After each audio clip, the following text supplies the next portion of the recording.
Hello everyone, in this video we'll be solving problem 54 spiral matrix. The problem statement is we are given an m by n matrix. We need to return all the elements in the matrix in a spiral order. The spiral order starts with the first element in the grid going in concentric circles in the clockwise direction. After each circle or rotation is complete, we move one layer deeper to cover all of the numbers in the center. This loop continues until we have iterated through all of the numbers in the given matrix. The problem statement is straightforward and easy to understand, and so is its solution. So let's switch to whiteboard and discuss how we can solve this problem efficiently. As the problem statement is asking us to go in the spiral order, there are a total of 4 directions we need to cover. Which are left to right, top to bottom, then right to left, and then bottom to top. And for each direction, we need to be aware about the corners or the starting and the last index. If we don't keep tabs on the starting and the last index, it is possible that we'll end up iterating through the same elements multiple times, which will generate incorrect output. As we are dealing with rows and columns, there should be a total of 4 variables that will help us determine the range of the iteration. That is column max, column min for the column iteration, and row max and row min for row level iterations. We'll also be using the very same variables to make sure we are not iterating through the same row or column multiple times. Let's assume there is a wall on all the 4 directions that will help us prevent going out of bounds during the iteration. And every time we iterate through a particular row or column, we'll shift the corresponding wall closer to the center, which will act as a defending point to avoid us going through that same elements again. Let's do a short dry run starting with the first direction, that is left to right. For this direction, the column value is going to be variable while the row will be constant throughout. As this is the first direction, the iteration will always start from the first row. So we'll use the R main value that will determine what row we need to iterate through, while the column range will start with column min all the way to column max. With this combination of inputs, we'll cover all of the elements starting with 1 all the way to 4. To make sure we do not traverse to the same values again, we'll have to shift the wall that is on the top of the current row. So we'll increment the R mean by 1 so that in future if we are running an iteration through any of the column where we need to use the row minimum value, it will not let us go to row number 0. The new value of row min will be 1. Now moving on to the next direction, which is top to bottom. For this direction, our column is going to be constant, that is column max, while the row is variable, which will start with R min all the way to R max. Please note that because we have already iterated through the first row, we do not have to go through that again. Hence, our R min is starting with 1 all the way till 3. With this combination of input where our column max is 3 and row minimum and row max is between 1 to 3, we'll be covering the values 8 and 12 in that particular order. After completing the loop, we need to shift the wall one space towards the left so that we do not iterate through the same row again.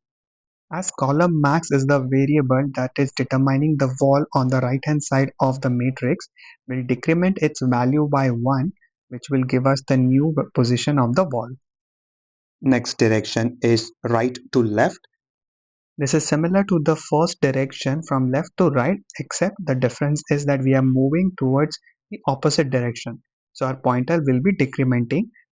In this case, our row will be constant, that is R max, while the column will be variable starting with column max as the starting point and ending at column min. With these combination of values for rows and columns, we will be covering all of the elements starting with 11, 10 and then 9. After the loop, we'll shift the wall by one space towards the center, that is, decrement the row max value by 1. Now moving on to the last direction, which is bottom to top. For this direction, our column is going to be constant while row is going to be variable, starting with row max as the starting point and ending at row min. As this direction is always going to be on the left hand side of the grid, we'll be using the column name variable.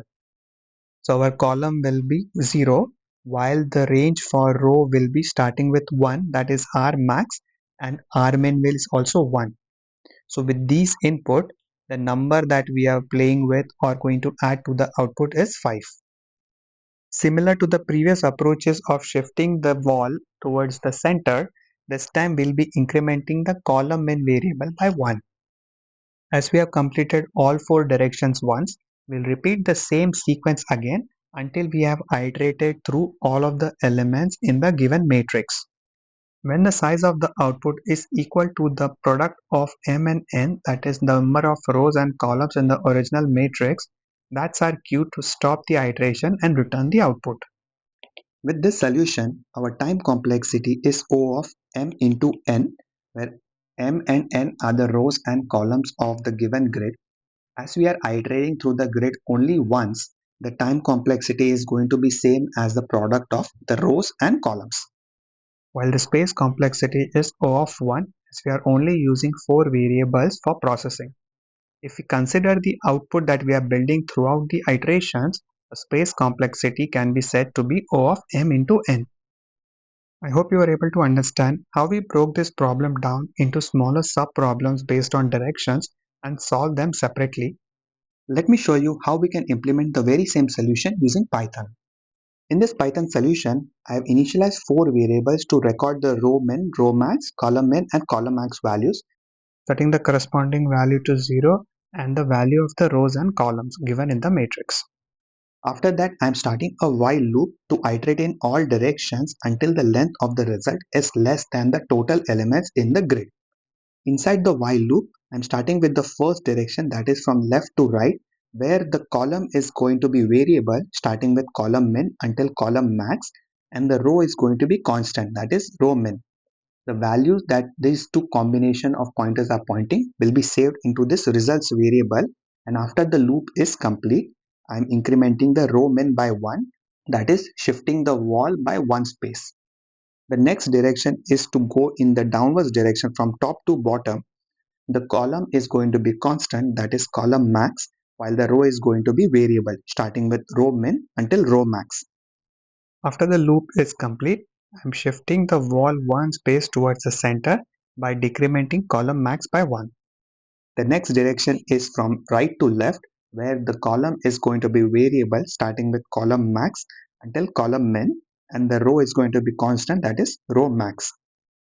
After the loop is complete, I'm decrementing row max by 1.